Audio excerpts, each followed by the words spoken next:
With us in the studio is Simon Marks. He is the president and chief correspondent of Feature Story News. Also joining us from Washington is Rafael Bernal. He covers politics for The Hill newspaper.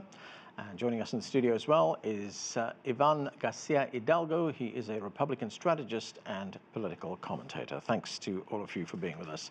Rafael, let me start with you. Immigration, again, front and center for President Donald Trump. He's now threatening to close the Mexican border. Is this just bluster, or could he shut the border? Well, it's his core issue, and it has been since he joined politics, really. He does have the power to close the border. He probably doesn't have the support even within his own Republican Party. The people asking him to really push on this are the immigration hawks who see any immigration to the United States as a threat, as an existential threat. Now that that hawkish idea is at odds with a lot of revenue sources for large American companies, for small American producers, and for many American workers from factories to farms, there's a little bit more conflict, and I do see some backtracking on the part of the administration. Rafael, you do say the president may be playing to immigration hawks, but does he also think that immigration could be a winning election issue? Absolutely, no doubt. It was for him in 2016. It will continue to be. He's been able to tell his base that immigration is a threat, and he's been able to prove to his base that he's willing to act in ways that no other president, the Democrat or Republican, ever was. And now, again, the question is whether his base is big enough to support a re-election campaign based on this idea that immigration in itself is a danger to the United States. Ivan, the president this has been making big news, of course. The president was asked about the economic impact of closing the border. This is what he had to say. Sure, it's going to have a negative impact on the economy. It's one of the biggest trade deals in the world that we've just done with the USMCA. It's a very big trading partner, but to me, trading is very important, the borders are very important, but security is what is most important to me. I have to have security. So the president makes it sound like it's an either-or situation. You can have security or you can have trade, but you can't have both. Can't you have both and an immigration policy? Yeah, I think you can, right? But the problem is the Democrats are doing nothing as far as immigration policy, right? They don't care. They're for open borders. You hear people like Beto O'Rourke or Robert Francis, right, say that he's not only against the wall, but he's in favor of removing all walls and all barriers that currently exist there, right? So there's a mentality shift here from the left where they believe that just by letting anybody in, eventually they'll, let them vote, and they're going to win elections that way. But reality here is this. It is a problem. Last month, you had over 100,000 apprehensions at the border. That's a 10-year high. These are real numbers. These are real threats, real problems. Look, all countries decide who comes in. We're allowing everybody to just rush the border and invade the country. You can't do that. You can't have that type of policy. It's ridiculous, it's unsafe, and it's unsustainable. Look, you have countries like Canada, Australia, who openly and actively recruit people. What do they ask for? Graduate degrees, money to sustain themselves, right? Criminal background checks, everything. And we do that in a legal migration way as well, right? The problem is that you have all these people that are coming in here. First of all, we don't know anything about them, except that they come from one of these three countries, right? There's a caravan right now forming that is said to be over 20,000 in strength. That's insane, right? So these people we don't know anything about. We don't even know what their real names are, right? We're just gonna believe whatever they tell us, how old they are, if they have a criminal background or they don't. 90% of them, when they show up here saying that they need asylum, they never show up for an asylum hearing, and they go hide and disappear in the rest of the country. And you can't do that. Right? This is a sovereign nation, and as a sovereign nation, we need to protect our borders and decide who comes in. I don't think this country, this administration, or anybody in the Republican Party or anybody for stricter immigration policies or enforcing the laws is anti-immigrant, anti-Hispanic, or racist. I certainly am not, right? I'm Hispanic, I'm not racist, but there needs to be order. You can't just, it's like if Simon says, here's my address, the doors of my house and the windows are going to be open. Whoever doesn't have a place to sleep or food, just show up. He wouldn't do that. I wouldn't do that. You wouldn't do that on either, right? You know who you let inside your house. Our home is the United States. We need to control the borders. Simon, is that the situation we're facing where the borders are open, anybody wants to come and just... Well, I think the most telling thing that Ivan said there at the beginning is that this is a problem. Yeah. It is a problem, but it's not a national emergency, and the president hasn't made the case for this being a national emergency, and while it's perfectly justifiable from Ivan's position to criticize Democrats, it was Republicans in the U.S. Senate who crossed the aisle and voted with Democrats to halt this national emergency in its steps that resulted in President Trump then having to take out the veto pen. So if he hasn't even persuaded Republicans in the United States Senate that this is truly a national emergency that requires all sorts of responses that need to circumvent the legislative process, that's his real problem. His problem's not so much with the Democrats. Right, Simon? I mean, you agree there's a problem. There's clearly a problem, but I also think that as someone who has gone through myself... I understand that, but do you just do nothing? Do you just do nothing? I'm not advocating for doing nothing, but the Democrats are doing nothing, right? And Republicans are really doing nothing either. So you look at Paul Ryan. You look at Paul Ryan when he was Speaker of the House. What did he pass? Nothing, right? So it's a problem on both sides of the aisle. And this president's taking leadership and saying, since nobody's doing anything, then I'm going to do something, and I have to control this. President, and that's leadership. Right? Ivan, is the president taking leadership, or is he playing politics? This was the president at a rally in Michigan this past week. Let's watch this. Mexico could stop them so easy. And you know what? If they don't, it's going to cost them a hell of a lot of money, honestly. Because they could do it so easy. So easy. And if they don't, and I'm telling you right now, we will close the damn border. President sounds like he's playing to his base, doesn't he? Well, you know what? It's factually accurate, right? Mexico could stop it. If they control their border, instead of letting these people freely travel through Mexico, then we wouldn't be in this jam. The problem is this, it's all about the money, right? It's really about the money, and you understand this, and everybody really understands it. It's about the money. Well, what do all these countries get back from all their citizens fleeing to the United States? What do they get back? They get billions of dollars. In most of these countries, it's their #1 economic factor, right? The remittances, right? Right. So you look at that, and everybody going through Mexico, they're going in there spending money on food, water, shelter, whatever, for days, weeks at a time till they hit the U.S. border. What are they spending? They're spending tons of money in Mexico. Mexicans know they don't want to stay there. They're going to the U.S., so they don't care. Go on through. They'll give them a ride. Okay, right? I just want to clarify. So it's really about money. Yeah. Money that goes to them, that comes from us, so they have absolutely zero interest in stopping it. So the president is right. So if Mexico doesn't play a role and enforce their laws, then they are going to pay. And it's going to cost them billions of dollars. It's reality. Okay, let me go to Rafael on that point. Rafael, is that what Mexico is doing, not stopping people crossing the border? It's not, and it's partly an internal politics issue because the new president, Andrés Manuel López Obrador, wants to strike a difference from his predecessor, who was very close to the White House. And he's trying to adopt what he calls a humanitarian immigration policy. Yeah, in fact, Rafael, we do have a little bit of sound from the president of Mexico. Let's watch this. No queremos, We don't in any way want a confrontation with the United States. We will maintain a very respectful relationship with the U.S. government and with President Trump.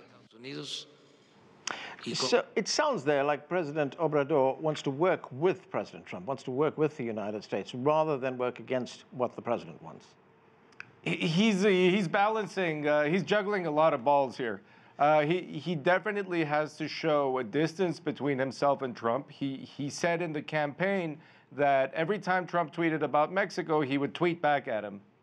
But then he did sort of a raised hand survey at one of his rallies, asking whether he should do that or sort of let it slide. And of course, letting it slide won, surprisingly. So López Obrador, he's definitely playing politics. And he's talking to two different audiences with very different interests, really. Simon, do we have a situation here where the border is open? No, we don't have a situation where the border is open. Clearly, we don't have a situation where the border is open. Clearly, you have a situation where a growing number of people over the last few weeks have headed to that border. If you truly wanted to halt the flood of the caravans, I'm not sure that you would have cut the aid to NGOs in El Salvador, Honduras, and Guatemala that are on the front lines of trying to address the issues that, to some extent, contribute to the existence of those caravans. Now, in an environment in which it's often hard to divine exactly what the President of the United States is trying to achieve, you could argue that there was a Machiavellian attempt there actually to boost the numbers of people joining those caravans, to boost the idea that there is indeed a national crisis. But again, he hasn't persuaded members of the Republican Party in the Senate that there is truly a crisis to address on the border. That's a huge problem for him. Actually, yeah, go ahead. Could I interrupt? Well, Trump has said exactly what he wants to achieve. He wants to achieve the end of the Flores Agreement and certain laws and court decisions that basically protect migrants from indefinite detention, especially migrant minors. And this is what Trump is pushing. The DHS has said it over and over again. They call them loopholes, but in fact, loopholes is a bit of a misnomer here because these are features, not glitches of asylum law and of humanitarian protection. So he's really trying to get that hawkish immigration reform through Congress by twisting Congress's arm, by using border closures and sort of hitting Americans' pocketbooks here. Ivan, the three countries that Simon just mentioned that the president wants to cut aid to, or has cut aid to, Guatemala, right, Honduras, and El Salvador. These are among the poorest countries in Central America. Right. People from there are escaping poverty, escaping drug violence. Cutting aid is going to make the problem worse, isn't it? Well, I think one of the biggest problems that we have to talk about is the corruption that's going on down there, right? Because if there wasn't corruption, if it wasn't chaos, people would be, you know, they wouldn't be running away. They would be celebrating and living life happily ever after. So the money that's going down there isn't getting to the people that need the help. Well, actually, and I think it doesn't go directly to these governments. It goes mainly to NGOs, American NGOs that are working there. And American NGOs that are working there say that this is going to cause a dislocation for the NGOs on the ground that are dealing with those precise issues. Well, I don't know how much to believe those NGOs because we see the numbers continue to increase. They're obviously not doing a very good job at what they're doing because people are fleeing. So we need to reevaluate what's going on down there. How do we support those countries, right? But also, how do we hold them accountable? Because if they can't control their own people, why is it our responsibility to take everybody's problem? Where's the UN? Where's the OAS? Where are all these organizations that claim humanitarian aid for the planet, right? Now we're into the UN? Well, no, I'm just saying, because that's what you guys say on the left, right? The UN, you know, global citizens of the planet, you know, no borders, open borders, whatever. Okay, where are you guys? Where is the UN? Doing nothing. Where's the OAS? Doing nothing. You know, so you look at situations like that, all these fake organizations that absolutely do nothing, but they criticize the United States, criticize our partners, but when there's a real serious issue, they don't do anything. You know, they're spectators, and all they do is take our money. So, you know, that's why there's that kind of animosity between U.S. citizens and the UN and some of these organizations, because they're not doing anything. You know, they should step in. Why don't they offer, you know, asylum to all these people somewhere else in the hemisphere, somewhere else in the world? Why do they have to come here? Why do we have to take them? We're full. You know, we can't take everybody's problem. Look, if these were engineers, doctors, lawyers, you know, I understand, and they have, you know, tens of thousands of dollars to support themselves and their families for a year while they look for a job, fantastic. But these are people we don't know anything about. We don't know their name. We don't know their age. We don't know if they have diseases, if they're sick. We don't know if they have criminal backgrounds, right? We don't know any. We don't even know. But hold on. We don't even know if they're literate in their own language, right? We don't even know if they're literate in their own language. So we should take everybody. At some point, facts have to prevail. At some point, facts have to prevail. Tell everybody on TV what your address is. There is no evidence whatsoever to support the view that these people are bringing communicable diseases across the border. There's absolutely no research to suggest that that's happening. Do you know that they're not? I think that if they were, we would know that they were so doing. We know that there are reports that people have come. That is a scare we know tactic for a fact from the right wing of the Republican Party. That is absolutely not supported by the fact. Give everybody your address, unlock your doors and your windows, and have them show up at your house. Why not? Just one moment. Why not? That's what you're advocating. Just a moment there. Yes, it is. No, it's not. Simon, finish what you were saying. So it's okay to invade our country, but not go to his house, right? We're in a post-truth reality here, okay? The President of the United States today, this is unrelated, but for the third time, publicly asserted that his father was born in Germany. His father wasn't born in Germany, his father was born in New York City. This is a post-truth reality where facts no longer matter. There is absolutely no research, no evidence whatsoever to suggest that these people are bringing diseases into the United States that's going to kill us all. You have a Department of Homeland Security led by a Homeland Security Secretary who no longer has a shred of remaining credibility given the lie after lie after lie that she has told about deliberate policy changes made earlier in the year by the Trump administration. It's very tough to have a fact-based conversation in that kind of an atmosphere. Okay, I want to bring in Rafael. Rafael, Simon mentioned the Secretary of Homeland Security here.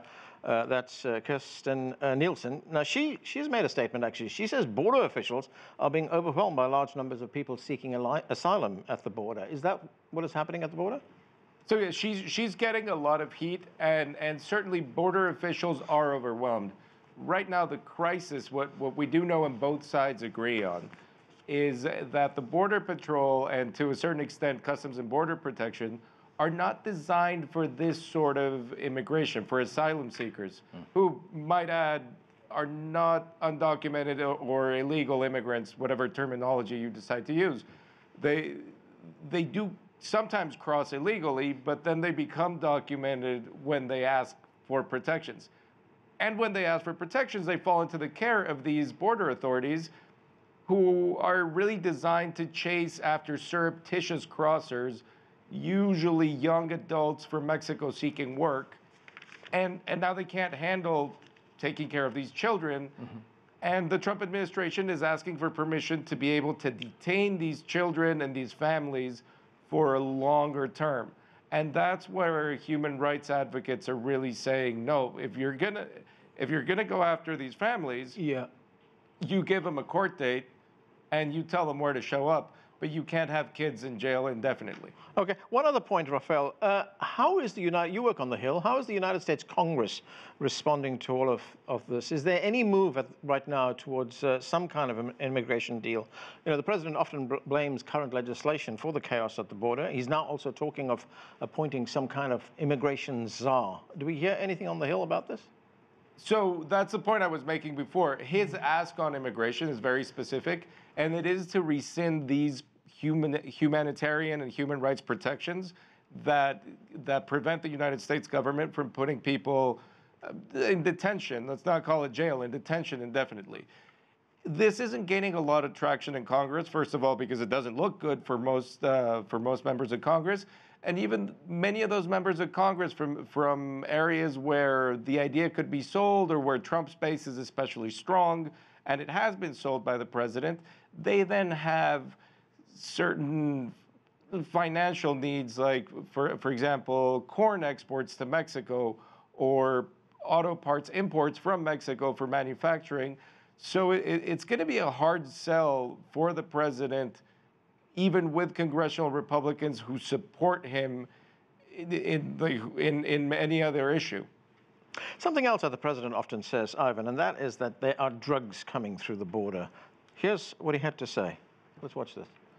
When we close that border, we will stop hundreds of millions of dollars of drugs from coming in, because tremendous amounts of drugs come through our southern border. And we've heard from drug experts, people who work in law enforcement, people who work for the Drug Enforcement Agency, telling us that drugs actually don't come through with illegal immigrants. They come through to legal ports of entry. They come through on trucks. Correct. Well, what happens is if you have to distract hundreds or thousands of agents to go chase down caravans and people invading your country. It's less people being able to control, you know, the drugs that come through ports and containers and whatnot. So it's a double-edged sword, right? But I think the problem here is, you know, that there's this fundamental problem that's coming from the left is they want to attack anything that's Trump, right? But they're not willing to accept that no matter what you want to call it, humanitarian, asylum, whatever it is, the United States doesn't have to take everybody in the world. It's not our obligation. You know, regardless of the rules, just ethically, why should we be the dumping ground of everybody's problems? That's insane. That would destroy your country, any country. If you keep on taking thousands and thousands, millions at this point, if we continue the trend right now as of last month, it would be destructive. So CBP last year said that the apprehensions reflected 1 in 5. So we're looking at 1.2 million apprehensions. Yeah. How many millions are people are getting through, right? So that's a big problem. All right. Right? So how do we solve this problem? Yeah. The problem needs to be solved in a bipartisan way, and I think right now there's just too much tension on both sides. I think everybody's got to realize that. I need to get Simon on this. Simon, this allegation by the president that drugs are coming through, is that another scare tactic? Well, building a wall is not going to deal with the drug issue because the drugs overwhelmingly come through those legal ports of entry. They come through airports. They come through legal ports of entry being driven in by people who have the legal right to enter the country. The wall's going to have no impact on that whatsoever. So it is a canard. No, I just explained it to you why it's not. If you distract all these officers to go detain caravans, then you can't control the ports of entry where the drugs are coming from. Very quick, Simon. I mean, that's hypocrisy. I'm not clear how those two things are linked whatsoever. The Dallas airport is perfectly adequately maintained and patrolled regardless of anything that's taking place on the southern border. We are going to have to leave and it all there. the drugs in the world are coming into Dallas, right? No, please. We're going to have to leave it there. Thanks to all of you for being with us. That's it for this edition of The Heat. Thanks for being with us.